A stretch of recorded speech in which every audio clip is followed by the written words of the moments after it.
Welcome to Wealth Dynasty. We're so delighted to have you here today, and we're especially grateful to have Vice President of John Hancock, Andrew Szpiro, my wonderful friend for over 20 years, and a true professional expert in life insurance. We're going to be talking today about a thing called premium financing, and we'll discuss what that means and how that works. So let's talk about what premium financing is. Let's start with that. And basically, it's using other people's money, loans, to purchase the life insurance that you need. Is that a correct definition, Andrew? That absolutely is. First off, thank you for having me. It's a pleasure, Kurt. Super professional. We've known each other forever. It's amazing to see what you're building, what you continue to build, and your passion and commitment to the business and the industry. Premium financing, a lot of people talk about it. Very few actually know about it. Even less have expertise in the area. It's similar, though, I think you described it beautifully. It's similar to, individuals who can buy a house, but instead of buying it with cash, they decide to take out a mortgage. So a lot of people don't realize with life insurance, especially for your larger cases, and this generally is more of a high net worth strategy. We do it both domestically and for global wealthy citizens as well. That if they have alternative uses of their money, or they are asset rich but cash poor, they can borrow the premiums, and there's many advantages to that, instead of actually writing a check to pay the premium. So let's talk a second. You said other uses of their money. So I've heard a million times when I'm helping people with life insurance, oh, I can invest my money and do better. That's the oldest objection on the planet, right? And sometimes it's meaningful. Talk about other assets and what that might mean. And then also how this could fit as a strategy along with those assets. So this is part of our portfolio strategy. That's exactly right. I mean, just following up on that, I believe that life insurance should be part of everyone's portfolio. And then regardless of your net worth, regardless of your income, I think for people who are, unfortunately struggling to get by, they want to make sure that their families, their children, their kids can maintain the same lifestyle if something happens to them. For your wealthier people, it's a matter of maintaining your assets. It's a continuation, creating a legacy and making sure that you protect the money that you work so hard to earn in your lifetime. And I don't know any other investment that can do that other than life insurance because of the tax favored advantages. But what people don't realize is how good of an investment life insurance can be. And the delta on life insurance returns with the new products that we have are amazing. You have access to the markets, to the S&P without any downside risk. So the returns for life insurance are extremely attractive. In terms of what you said, Kurt, you're absolutely right. The biggest objection to life insurance, I still find to this day, is someone saying, I don't need the insurance. I can do better on my own. I can invest the money. I can put the money into real estate or into gold or wherever it might be, or into the market. So that's when people say that, financing is a perfect tool because it allows them to invest that money, use it for other purposes, but still buy the needed insurance for their estate, for their family, for their legacy through borrowing the money. So for example, developers, people who are generally used to leverage. I was working on a case just recently. We had a gentleman that was worth on paper $350 million, and he literally had zero cash. And he had debt of probably about $350 million. So he is a perfect person, though, for life insurance. Now, the debt wasn't because he wasn't paying his bills or he was a bad developer. What they do is they build a project, they make money, and then they build another project even bigger. And then when that's completed, so he was in the process of, building another development that would soon be finalized. But someone like that, he would be crushed if something happened to him in many different levels. So to have the insurance to cover those obligations for his family were critical. And not only that, for the investors and everyone else that was part of his project. So we actually borrowed the money and did financing because he needed a tremendous amount of insurance. We actually did, Kurt, $130 million policy on him, which is our full capacity. It's an amazing amount that we can offer one company, 130 million. The premium was a couple $1 million a year, which sounds like a lot, and it is. But again, this guy was worth 350 on paper and had debt of almost that amount.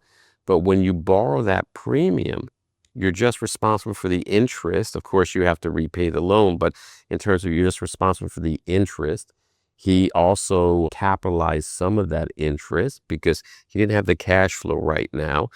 But what was very important is we got him the insurance he needed at a price that he could afford. So, and if it wasn't for premium financing, he wouldn't be able to do it. So when people say, I have alternative uses of my cash, perfect. Invest your money wherever you like. We'll borrow the premium so you can continue to use your capital and elsewhere. And then you get the best of both worlds. I was just going to ask about different assets. Like, let's say somebody, obviously that's the case where somebody has a tangible assets with a business. What about digital assets like cryptocurrencies, Bitcoin?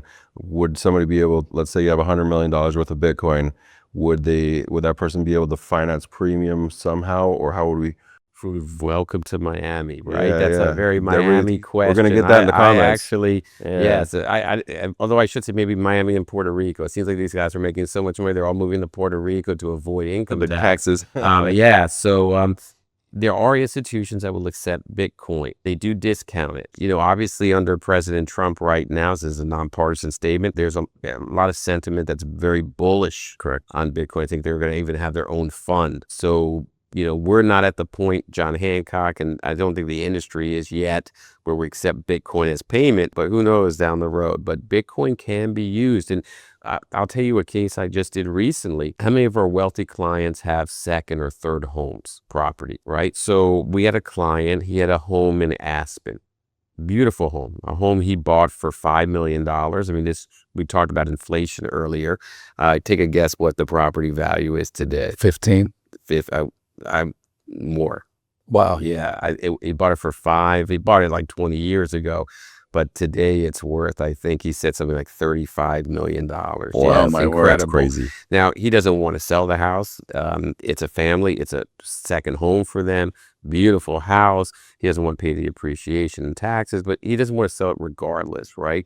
His children have been married in that home. Sure, it's a family legacy home. That's exactly right. But so it's a dead asset. So we have a lender that will actually use real estate as collateral. Okay. They won't take a primary residence, but they'll take second or third.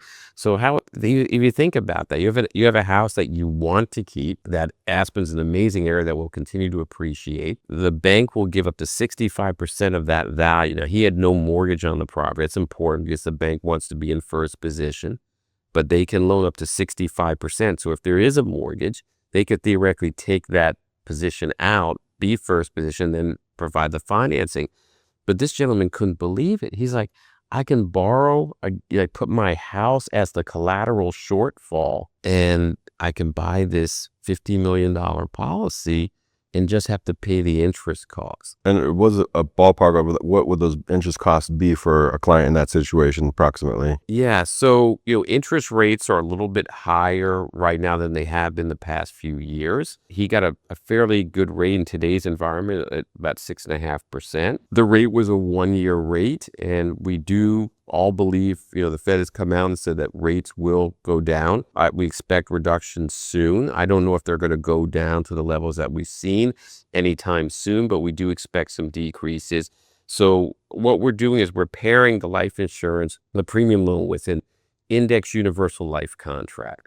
And the index universal life contracts, we have high caps, we have downside protection. So there is generally an arbitrage between the returns we're getting in the IUL, the index universal life contracts, and the premium loans. So if you're borrowing at 6, for example, we've had many of our accounts that returned 17% last year. So you have a tremendous arbitrage. But even if you don't have positive arbitrage today, because interest rates are higher, that's just today. This gentleman who bought this life contract, so maybe he's paying 6% on a $2 million premium. So instead of writing a check for $2 million, he wrote an interest check for $120,000. That's today. This gentleman was in his late 50s. He's got 40 years. And I'm sure if there's not positive arbitrage today, there will be. But the market has done so well, even in a higher interest rate environment, we're seeing positive arbitrage. Now, on the flip side of things, we're seeing people that, not many, but I have one client that had literally $20 million sitting in a bank account. And for someone like that, they had brought to us the idea of, they said, oh, we heard about premium finance. We wanted to explore that. And we said, why?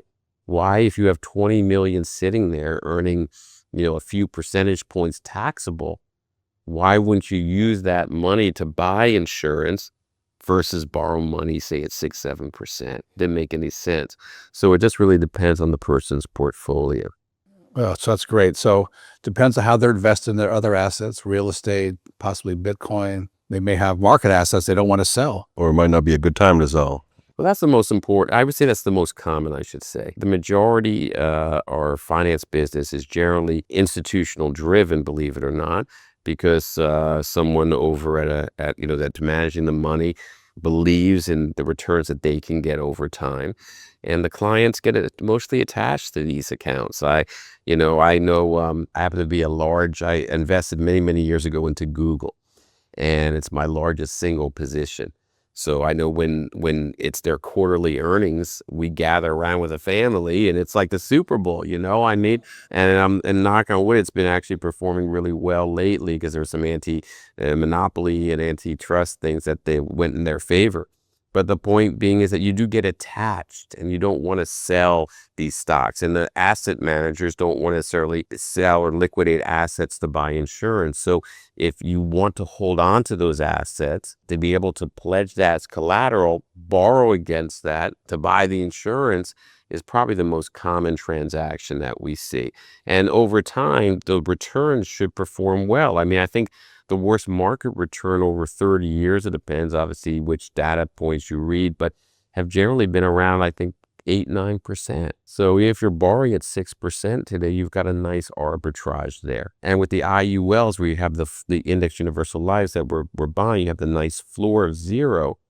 So it really has the clients allocated very conservatively, where the returns over a period of time really flatten out. You're seeing we're averaging 7, 8, 9, 10%, depending on where the allocation is which index we're allocating to. One thing I've noticed, when you do the premium financing, you borrow the money, your return on the death benefit stays quite high relative to just buying the insurance outright. So in other words, when you're 95 years old, your return on that insurance premium is still quite high. And on a tax-free basis, it's fantastic. You use the really important words, a tax-free basis. We have reports that can show expected life expectancy, net return, which is life insurance and the pre-tax equivalent. And people are very surprised at how good those returns are. And life insurance, when it's financed, because you're not paying that $2 million premium, you're paying that $120,000 interest payment, the IRRs are incredible. It's not uncommon to see 7, 8, 9% returns at life expectancy, net returns. So if you gross that up, you're looking at 12, 13, 14% return. Earn that much to get the return. And that's what a lot of clients are shocked about, Kurt. They're like, I have to earn 15% from my broker. This is a pretty good investment. And that's what it's far more secure. Very secure. And then the nice thing is, it is cash, it is liquid, and it's not subject, if it's structured properly, it's not subject to estate tax. So when you factor in the estate tax component, you can get returns that you just can't get anywhere else. Right. That's looking at the overall picture. I think not enough people look at that, or lots of times they're with a financial advisor that's focused on just fitting them into a product that they can offer. And so they say, oh no, let's just go to this because you can see this big number that I can get you, but they don't show them the whole picture. Like at the end, you're going to have to pay this. It's going to be additional expenses, and roll that in. So that's a really good point. Yeah. I have a question on who is an ideal candidate for this. Who would be, our target for premium financing? The nice thing about our industry is we can really design the products based on anyone's age, based on anyone's objective, based on anyone's portfolio. But the sweet spot would be probably clients between 40 and 60. And I would say these are clients minimum with an estate worth of 10 million or more. I personally think it's even better suited for clients that have a net worth of 20 million or more, because, this is not free insurance. They're still taking out a loan. They're still responsible for that repayment. We usually create an arbitrage within the policy where we're repaying the loan from the policy cash values. That's how we design it. So in these contracts, we put the most in that the IRS will allow that's legal for an insurance contract. And we generally stuff that money in as quickly as we can, generally over a 5 or 10-year period, to avoid it becoming a modified endowment contract. That just simply means that we're in violation, and it creates a taxable situation. So we want to avoid it being a MEC. We call it a MEC. And we'll stuff as much money in. Usually when you buy life insurance, you want to pay the least to get the most death benefit. Here we want to stuff as much money in. We don't care as much about the premium itself because we're borrowing it. So clients aren't responsible for that full premium. And that's going to create tremendous cash value growth in the life insurance contract. And that cash value growth will generally be tied to the S&P index with the downside protection of a floor, so you can't get a negative return. That cash value grows tax-free. It's tax-free on its growth. And then when it gets to a level where we can sustain the death benefit and we build enough cash, we use that cash value to repay the loan on a completely tax-favored basis. So we take a distribution from the policy, repay the loan. Now you have a paid-up contract with the desired death benefit. And it's been working. My first premium finance case I sold in 1997. And so we've seen where interest rates have gone down. We've seen it where interest rates have kind of stayed low for a long period of time. We've seen where interest rates have spiked up in the past year or two.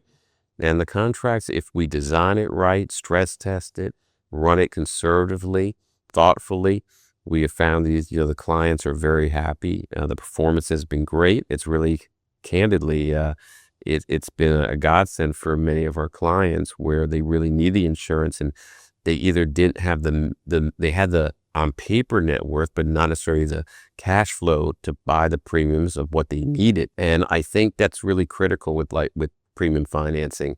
It allows clients to buy what they need versus what they want. A lot of times, and Kurt, you've been doing this forever, our clients will say, well, my budget's $100,000.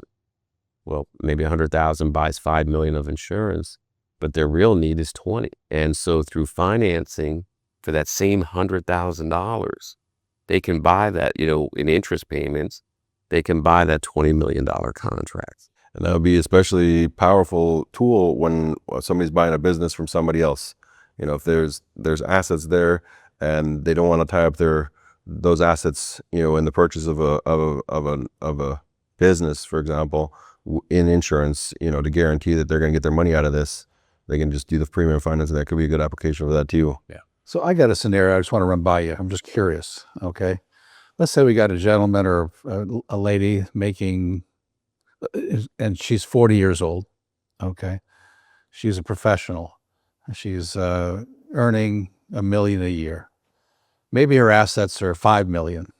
Okay. She's got a home, probably not as much liquidity as she'd like. She's got a high income. She needs the life insurance because there's a death benefit need, because there just is. But could she use the premium financing idea to create a significant life insurance and then create a tax-free income from that down the road? Would that work? Absolutely. So that scenario, you raised a couple very interesting points that we should talk about. For me, the biggest risk for clients who do financing is collateral. That's really what has become. It's really a collateral play.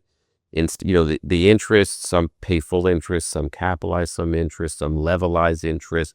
That's all case by case specific. We can get into more details later if you'd like on that. But it really has to do with, we're going to borrow the premium. We're going to use the policy as collateral. The policy will have a shortfall. So let's say the premium's $1 million, and say the policy could have 500,000 of cash. It could have 800,000 of cash for 900 in the first few years, right? So they have to cover the shortfall with collateral. A general rule of thumb, because you said this particular client's worth like 5 million, so under the threshold I would normally like to see. So I like the lenders, as well as the insurance companies, because we want to make sure there's a suitability and then there's affordability. So we like to see generally 3 to 5 times the high water mark in collateral that they have in liquid assets. So for example, if the high water mark of that policy is $1 million of collateral, we want to see if that person has basically 3 to 5 million, and that will give us the comfort to move forward with that case. When you say $1 million, you're talking about the gap or just the gap? The gap, the high water mark in the gap. Of the gap. Right. So first year might be 200,000. Next year might be, you got to add another 100,000. Like we want to see the high water mark, and then we want to see if the client generally has 3 to 5 times That amount before they even begin. Yeah, of liquid. So if the high water mark's 500,000, we want to see generally 1.5 to 3 million. Yeah, Two, And so that would 3.5. be in liquid assets of some sort. It could be bank accounts, Correct. brokerage accounts, exactly. bonds, things of that nature. Because we want to make sure whatever we offer and whatever advice we give to the client, that it's sound, and if things don't turn out exactly as illustrated, I always say the illustrations just show that ink sticks to paper. It's it's just a hypothetical, it's just a projection. So we want to make sure that this is a sound plan that the client can afford, and that if things don't go exactly as planned, it's not going to be an issue for anyone at all. So we just want to be careful. We usually show also the first 2 years, show it, assuming the market returns nothing, 0 returns for the first 2 years, also just to provide a little extra cushion and safety. And then that also sets the proper expectations for collateral. Want to make sure that the clients have the proper collateral. That's really what this is about. So to answer your question, yes, if you have a client that's a high income earner, that she was, and sorry for the long answer, and has enough liquid collateral, then yes, I think she'd be a great prospect. And yes, again, she can use that as a supplemental retirement vehicle. And we have a lot of people doing that. I mean, there's, for your high income earners, you're really limited with what you can do. Right. I'm not sure what the Roth contributions are this year. And right, not enough. And it's someone making $1 million a year, and if she can put away whatever it is, 10 grand a year, it's not going to be enough to supplement her retirement. So the beauty is this contract, you can put in $1 million a year, $2 million a year, 200,000 a year, whatever that number is. We can design the contract to avoid what I referred to earlier as the modified endowment. And you can create a tremendous tax-deferred growth, tax-free income. You don't have to wait till you're 59 and a half to be able to pull out the money, and you can get the upside of the market with full downside protection. It's very strong. I don't have any more questions. This is incredible stuff. It was amazing. Yeah, very well explained. Does John Hancock do the financing, or do you guys have a third party that does that? The premium financing is done independently from John Hancock. We just provide the product. We do the underwriting. We do want to look at the finance design from a suitability standpoint, but we work with pretty much any bank that does financing. A lot of clients will work with their own institutions. They have their own relationships, and they have assets there already, which can be used as collateral. So it just makes it very easy. However, there are institutions that are asset gatherers and use financing as a means to get assets. So, and then there's other institutions like Wintrust, Axios Bank, to name just a few, where they're very friendly, where client has a great relationship, for example, with Wells Fargo, with Truist Bank, with JP Morgan. They don't want to transfer assets. They want to keep it right there with that advisor. So they simply just can do a custodial kind of, and just simply collaterally assign whatever is needed for the bank loan to these institutions that will provide it. So the assets don't need to be transferred. I find in many cases that's an easier sale, because sometimes clients, you don't have to convince them to move money here to get a loan. If they can keep the money where it is and just simply collateralize it. Well, especially if they have their assets all locked up in a specific location. Like, that's the reason a lot of cases that they're doing this, is because they don't want to touch their assets to be able to get this insurance financed. So yeah, and I will say, so I do think this is like I said, a higher net worth strategy. But we are seeing this for death benefit predominantly. We are seeing this for income as well. And we're also seeing a lot of financing in what I call the global high net worth space.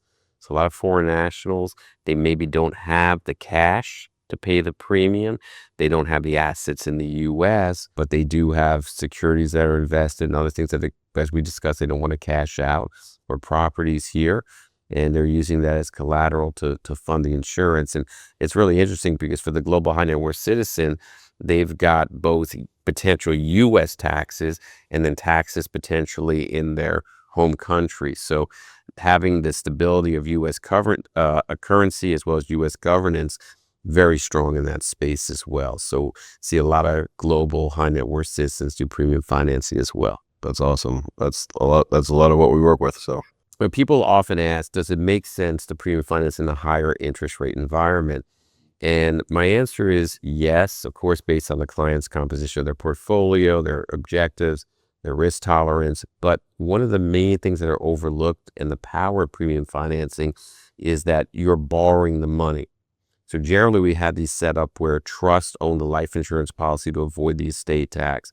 By the trust borrowing that money, it's not subject to gift tax. So for your ultra high net worth individuals, if they've got a premium of $500,000, $1 million, $2 million, we've seen cases, $4 or $5 million premiums, you can't use your annual exclusion, your $20,000 gift to get that premium into that trust. But if you loan the money to the trust, it's not subject to any gift tax. So, someone were to loan $1 million to their trust, zero gift tax. Someone to write a check for $1 million to that trust, they're going to pay $400,000 in gift tax.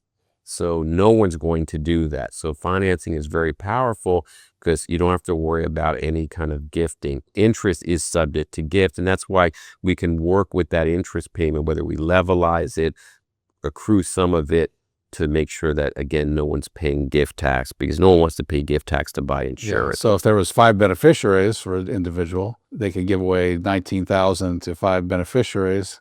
So that's just shy of $100,000, right? Correct. So if you got $1 million, that means you got $900,000 that would be subject to gift tax. Now, people can use their exemption, but the interest payment can be yes, to almost 100,000, 95 or whatever the number is. That's right. So we could pay. So in your example, we could levelize that interest to $100,000, and then they don't have to pay any gift tax at all. And that is very powerful. Yeah. So, and then you've got your exemption, which, is 13.9. It's going to be increased to 15 million. Some people don't want to use the exemption. They want to use it for other purposes, or they've already used it up. So again, not having to worry about your exemption, not have to worry about gift taxes. If you can save 40%, you're already starting at a really good spot. And the biggest thing people like to save is on taxes. Nobody wants to pay taxes. They'll find any way possible to get out of those. I've been doing this for 34 years, fairly successful, as Kurt mentioned early on. I have never in my 34 years had a sale that involves someone having to pay gift tax. Just won't happen. That's awesome. Yeah. So when you combine the arbitrage in the contract, the alternative uses of money, and the ability to avoid gift tax, financing is very attractive for the right client. Perfect conclusion. That's awesome. Man, this was awesome. Yeah.